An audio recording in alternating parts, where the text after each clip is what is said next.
Eu queria falar com o Augusto um pouquinho de transparência, né? Porque o Augusto ele sempre enfatiza muito as receitas que chegaram ao clube. Mas não da renovação e transparência. A transparência, mas transparência foi sempre a bandeira do Augusto na época da eleição.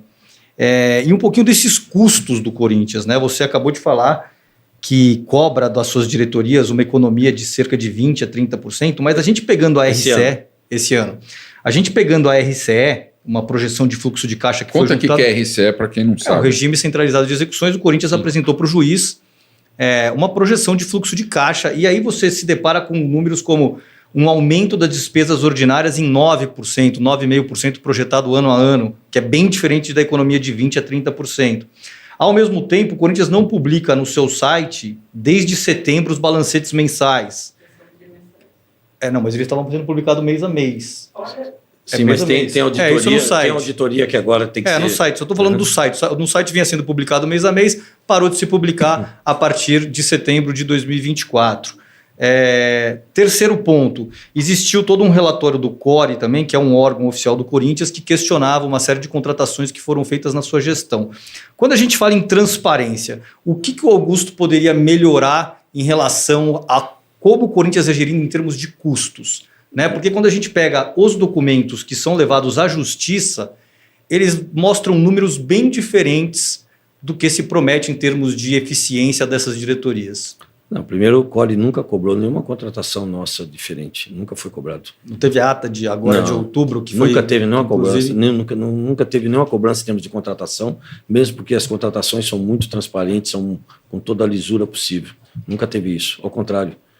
Até surgiu comentários que a gente não entregava documento, não tem motivo. Até criaram aquela situação do meu cartão corporativo. Nunca teve um presidente no Corinthians que ficasse um mês sem gastar o seu cartão corporativo. Eu estou há 14 meses no Corinthians, nunca gastei R$1.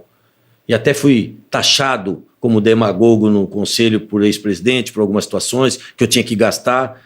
Aonde eu vou, todo mundo quer pagar a conta pro Corinthians, cara. E eu deixo pagar, qual o problema? Isso é verdade. Qual o problema, cara? Todo mundo quer, eu vou para a Europa, eu vou para não sei onde, eu não gasto R$1, porque eles querem pagar pro Corinthians, eles querem pagar, é uma satisfação. Até eu como de graça às vezes, viu? Até eu. Então, cara, ninguém. Sim, querem. Minha vida é assim, eu saio da minha sala, eu desligo o ar-condicionado, eu desligo a luz, porque eu vou demorar 4, 5 horas, às vezes eu nem volto. O que eu faço na minha casa, eu faço dentro do Corinthians. Eu trato o Corinthians como se tratasse a minha empresa, a minha casa.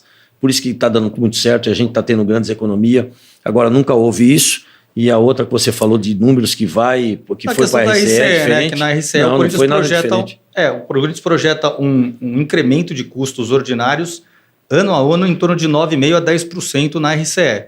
E você acabou de falar que, na verdade, você cobra de sua diretoria uma economia de 20% a 30%. A gente teve um ano muito conturbado, um ano a gente teve que equacionar nossas receitas, onde eu tive que buscar muitas receitas, senão você pode ter certeza que o Corinthians hoje estaria numa situação muito complicada.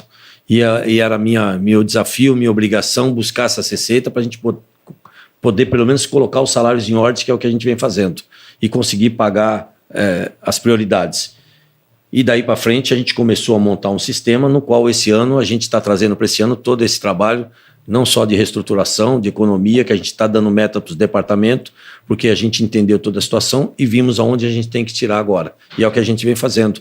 Para você ter uma ideia, na logística, deve sair agora, a gente tem uma economia quase de 4 milhões da gestão passada para o ano passado. Então vai ser mostrado tudo esse ano. Tudo que foi feito ano passado vai ser mostrado esse ano agora. Todas as benfeitorias, tudo que nós fizemos. Aliás, diziam que eu gastei 300, 400 milhões. Eu gastei 125 milhões na primeira janela, errado. Mas o Corinthians não tinha dinheiro, não tinha credibilidade. Ninguém queria vender jogador para o Corinthians. Às vezes tinha que pagar um pouco mais caro. E o desespero de montar o elenco, porque a gente não tinha um elenco. Nós chegamos a ficar com 15 jogadores de base dentro do nosso elenco profissional. Olha, absurdo. Por isso que tivemos toda aquela dificuldade. Então, gastamos errado na primeira janela, 125 milhões. A segunda janela, tive uma pessoa profissional, no qual era o que eu desejava, um grande executivo de futebol que conhecesse na essência, que fosse buscar ali na raiz e performasse no Corinthians, que é isso que vem fazendo. Jogadores pontuais, com as nossas características, e que realmente queriam vestir a camisa do Corinthians, que muitos desses teve até propostas maiores, mas acreditou no projeto e falou, eu quero jogar no Corinthians, é diferente jogar no Corinthians. Por isso que a gente tem esse elenco hoje unido, muito disposto a ganhar títulos, e isso para a gente foi uma satisfação. Com o executivo de futebol gastamos 32 milhões. Esse ano, por exemplo, a gente vê clubes gastando 200, 100 e pouco, a gente não gastou nada. E a gente está com um elenco bom, competitivo, que vai nos dar alegria com certeza. Então, isso é a economia já projetada para esse ano. Todo o trabalho que nós tivemos no ano passado, ele vai aparecer esse ano, vocês vão ver em termos de economia, em termos de benfeitorias, de estrutura profissional. Hoje a gente triplicou a estrutura do que era antes, construímos salas todas de vidro, de frente para os campos, com sala de treinador, sala de executivo, sala de análise de sistema, que ali já se treina, já se discute as táticas, a filosofia de jogo.